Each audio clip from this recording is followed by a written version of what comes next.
பேசுங்க. எல்லாருக்கும் வணக்கம்.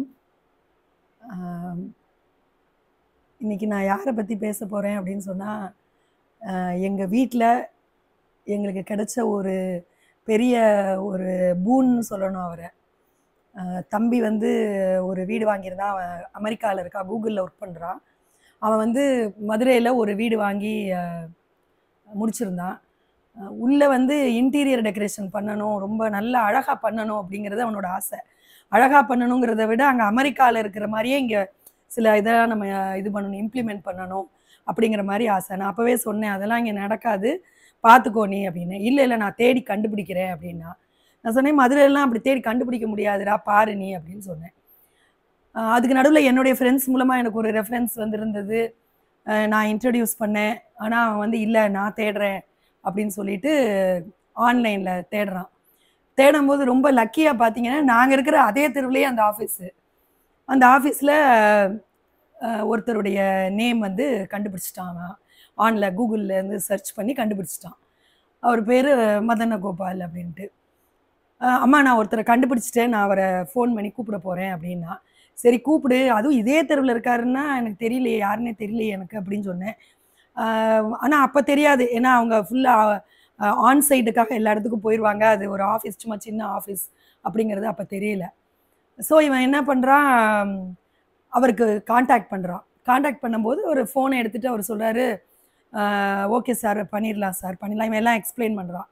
பண்ணிடலாம் சார் அப்படின்னு சொல்லிட்டு அவர் வந்து ஒரு சின்ன ஒரு ரிக்வெஸ்ட்டு, நாளைக்கு எனக்கு கல்யாணம், நம்ம ஒரு 3 நாள் கழித்து இதை பற்றி பேசலாமா அப்படின்னு கேட்குறாரு.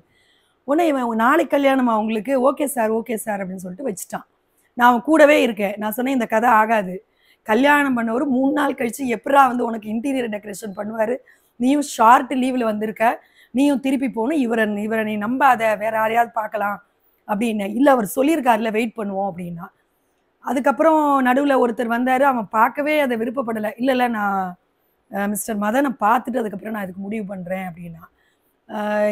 எனக்கும் எங்கள் சின்ன பையனுக்கும் நம்பிக்கையே இல்லை, கல்யாணம் ஆனவர் எப்படி வந்து உனக்கு ஹெல்ப் பண்ண போகிறாருன்னு. கரெக்டாக கல்யாணம் ஆகி 2 நாள் கழித்து அவர் சொன்ன மாதிரியே திருப்பியும் காண்டாக்ட் பண்ணும்போது நானும் என் பையனும் பக்கத்தில் இருந்து சிரிக்கிறோம். பாரு, அவர் கல்யாண மாப்பிள்ள, அவர் எங்கே ஹனிமூனில் இருக்காரோ, நீ போய் கூப்பிடுறடா அவரை அப்படின்னு. உடனே அவன் வந்து என்கிட்ட சொன்னார், அவர் நான் கூப்பிடுறேன், பார்க்கலாம், நீங்கள் ஜெயிக்கிறீங்களா நான் ஜெயிக்கிறேனான்னு பார்க்கலாம் அப்படின்னு சொல்லிட்டு கேஷுவலாக கால் பண்ணான். ஸ்பீக்கரில் போட்டா. நானும் என் சின்ன பையனும் பக்கத்தில் இருந்து கேட்டுக்கிட்டே இருக்கோம். என்ன புது மாப்பிள்ளைக்கிட்ட இருந்து சார் நான் ஹனிமூனில் இருக்கேன் அப்படின்னு சொல்ல போகிறாரு, இவன் மூக்கு ஓடப்பட போகுது அப்படின்னு சொல்லிட்டு நாங்கள் 2 பேரும் வெயிட் பண்ணிகிட்டு இருக்கோம். வெயிட் பண்ணிகிட்டு இருக்கும் போது ரிங் ஆகுது, எங்களுக்கு பட் பட் பட் பட்டுன்னு ஹார்ட் பீட் ஆகுது. ஃபோனை எடுத்துட்டாரு அப்படின்ட்டு எங்களுக்கு ரொம்ப ஷாக்காக இருந்தது. அப்புறம் அவர் எடுத்த உடனே, சார் நான் அந்த மாதிரி சரவணன் பேசுகிறேன். சொல்லுங்கள் சார் எப்போ நாளைக்கு வந்து சைட்டை பார்க்கலாமான்னு கேட்டார் பாருங்க. பயங்கர ஷாக் ஆகி போச்சு எங்களுக்கு. நானும் எங்கள் சின்ன பையனும் தோத்தே போயிட்டோம். ஏன்னா நாங்கள் இவர் ரெஸ்பாண்டே பண்ண மாட்டார், இவர் எங்கேயாவது ஹனிமூன் போயிருப்பாரு அப்படின்னு தான் நினச்சேன் நான். இப்போ இந்த கதையை உங்களுக்கு நான் எதுக்கு சொல்கிறேன் அப்படின்னு சொன்னால், ஒரு உண்மையான உழைப்பாளி தொழிலில் வந்து, ப்ரொஃபஷனில் வந்து டாப்பில் வரணும் அப்படின்னு சொன்னால் கண்டிப்பாக சில சாக்ரிஃபைஸ் பண்ணி தான் ஆகணும். ஆனால் அந்த சாக்ரிஃபைஸ்க்கு ஒரு லிமிட் இருக்குது. ஆனால் நம்ம மதன் பண்ண சாக்ரிஃபைஸ் என்ன தெரியுமா, கல்யாணம் முடிஞ்சோடனே 2வது நாள் அவர் வேலையை ரெஸ்யூம் பண்ணது தான். அப்படிப்பட்ட ஒரு முத்துன்னு சொல்லலாம் அவரை. அந்த அளவுக்கு டெடிக்கேஷன், ஒர்க்கு மேலே டெடிக்கேஷன். எடுத்துக்கிட்ட அசைன்மெண்ட்டை அவர் எப்படி முடிச்சாருங்கிறத அடுத்த செஷனுக்கு நான் வரேன். பேசியாச்சு, நீங்கள் வாங்க சார் நம்ம சைட்டுக்கு போகலாம் அப்படின்னு சொல்லி. உன்னை இப்போ என்ன சொல்ல போகிறீங்க நீங்கள் 2 பேரும் கேட்டால், நாங்கள் வி அக்செப்ட் அவர் ஃபெயிலியர் அப்படின்னு சொல்லிட்டு நாங்கள் விட்டுட்டோம். சரின்ட்டு அதுக்கப்புறம் உடனே அவர் அது சொன்ன மாதிரியே அவர் சைட்டுக்கு வந்துட்டார். நாங்களும் சைட்டுக்கெல்லாம் போனோம், எல்லாத்தையும் பார்த்தாரு. இதை இப்படி பண்ணிடலாம், அதை அப்படி பண்ணிடலாம், இதை இப்படி பண்ணிடலாம், எதுவுமே அவர் கேட்கல. என்ன எவ்வளவு ரூபாய், என்ன எந்த லிமிட்டு, எதுவுமே மடன்னு அவருடைய ஐடியாஸை சொல்ல ஆரம்பிக்கும் போது அப்படி கொஞ்சம் கொஞ்சமாக நாங்கள் இம்ப்ரெஸ் ஆனோம். இப்போ யாராவது ஒரு ஒர்க்கரை கூப்பிட்டா முதல்ல அவங்க என்ன கேட்பாங்க, ஓ இது பண்ணணுமா, அது பண்ணணுமா, எவ்வளவு நீங்கள் கொடுப்பீங்க, இதெல்லாம் பேசுவாங்க. அவர் எதையுமே பேசலை. எந்த ரேட்டு என்ன எது எதுவுமே பேசலை. இங்கே இந்த மாதிரி பண்ணிடலாம், அங்கே அந்த மாதிரி பண்ணிடலாம், இங்கே இந்த மாதிரி பண்ணிடலாம், முடிஞ்சிச்சு ஒரு செஷன். நான் அப்புறம் வந்து மதனுக்கு தனியாக, என் பையனுக்கு தெரியாமல் நான் மதனுக்கு ஃபோன் பண்ணுறேன். மதன், நீங்கள் வந்து இவன் சாதாரண ஆளுன்னு நினச்சி நீங்கள் எங்கள் பையன்கிட்ட பேசிகிட்டு இருக்கீங்க. அவனை சாட்டிஸ்ஃபை பண்ண இந்த உலகத்தில் யாராலையும் முடியாது. ஏன்னா அவன் கல்யாண விஷயத்துலேருந்து சின்ன வயசுலேருந்து நான் அவனை பார்த்துட்டு இருக்கேன். எதுக்குமே சாட்டிஸ்ஃபை ஆக மாட்டான். ரொம்ப ஆராய்ஞ்சு ஒரு கார் வாங்குறதுனா கூட 10 மாதம் அதை ரிசர்ச் பண்ணி தான் வாங்குவான். இவனை நீங்கள் சந்தோஷப்படுத்துறது, இவனை நீங்கள் திருப்திப்படுத்துறதுங்கிறது நிச்சயமாக முடியாது. நான் முன்னாலே உங்ககிட்ட சொல்லிட்டேன், நீங்கள் பார்த்து இந்த அசைன்மெண்ட்டை இது அக்செப்ட் பண்ணுங்க. ஒரு பையனோட அம்மாவா நான் மதன் கிட்ட நான் சொல்கிறேன். ஏன்னா எனக்கு பயமாக இருக்குது. கல்யாணம் ஆகி 2வது நாள் வந்திருக்காரு அவர். வந்திருக்கும் போது இவன் வந்து ஏதாவது அது இதுன்னு சொல்லி இவரால் அதை முடியலை அப்படின்னா இந்த ப்ராஜெக்ட் நின்றக்கூடாது இல்லையா? அதுக்காக நான் அவரை முன்னால் வார்ன் பண்ணேன், பார்த்துக்கோங்க நீங்கள் அப்படின்னு. இல்லை மேம் அதெல்லாம் பார்த்துக்கலாம் மேம். கொஞ்சம் கூட அசரலைங்க அவர். அதே இடத்துல வேற யாராவது இருந்திருந்தாங்கன்னா பயப்பட்டிருப்பாங்க. ஓ அப்படியா மேம், என்ன மேம் கேட்பாரு அப்படின்னு அது தொடர்பாக ஒரு 4 கேள்வி கேட்டிருப்பாங்க.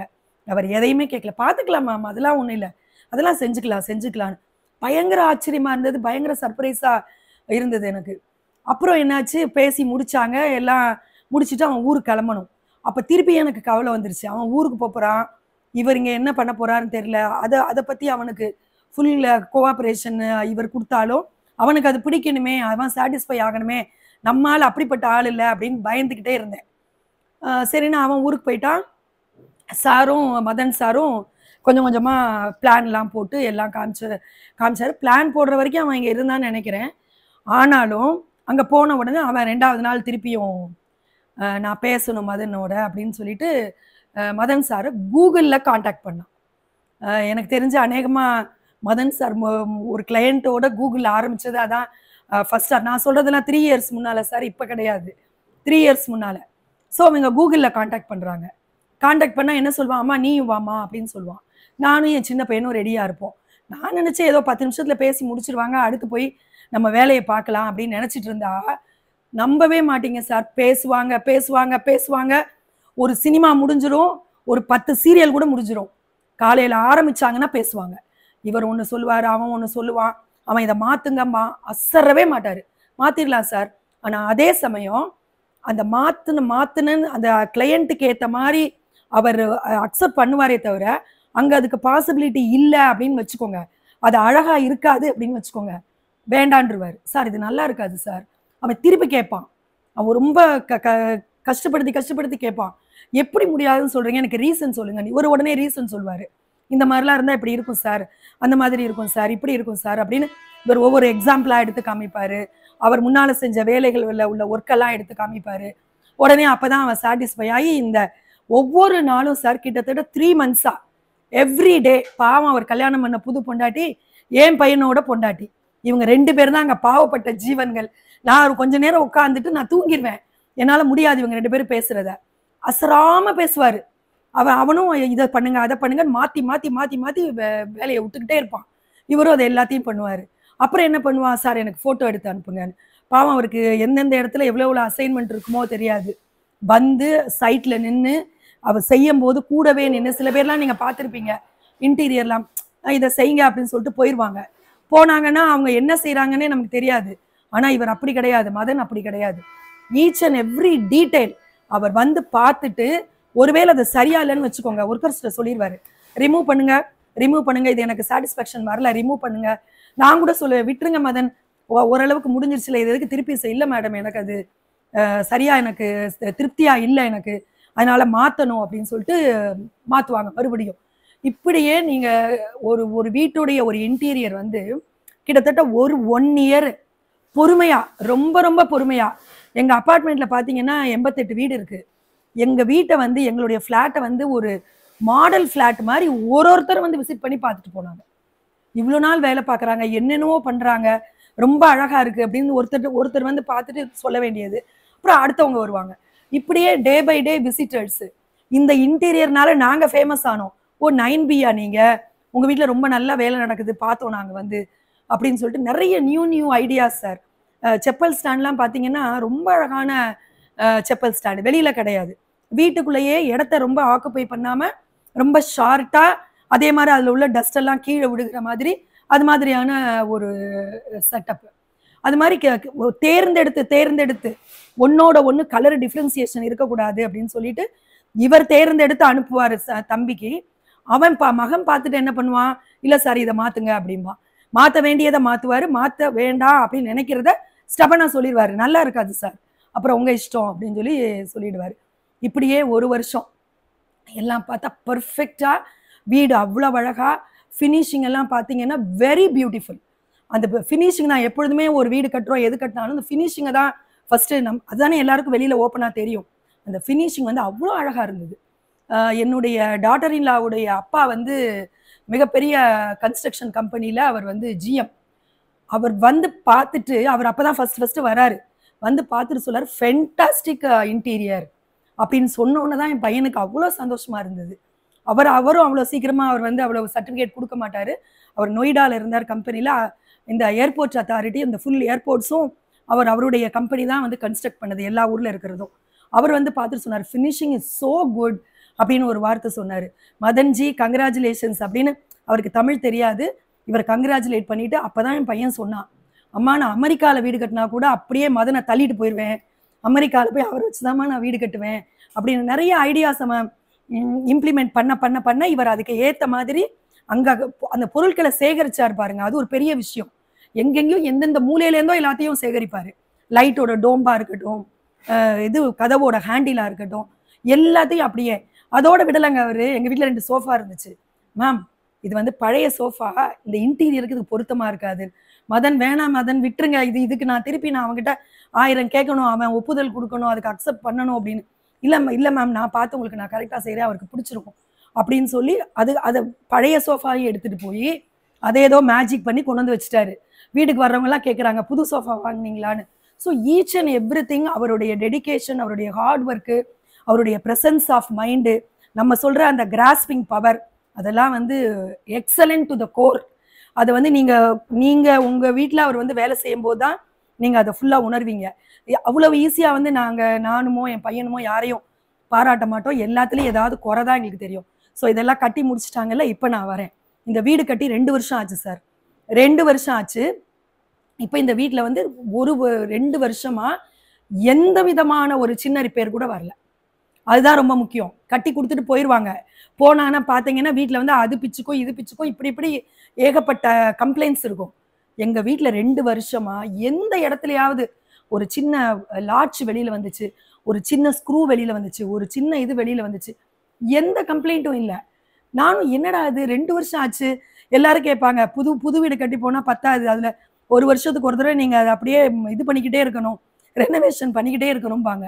ஒன்றும் இல்லை, 2 வருஷமா எதுவும் கிடையாது. ஆனால் அவர் அந்த 2 வருஷம் கேப்பில் பல தடவை எனக்கு ஃபோன் பண்ணி கேட்பாரு, மேம் எல்லாம் பெர்ஃபெக்டாக இருக்குல்ல, எல்லாம் கரெக்டாக இருக்குல்ல அப்படின்னு.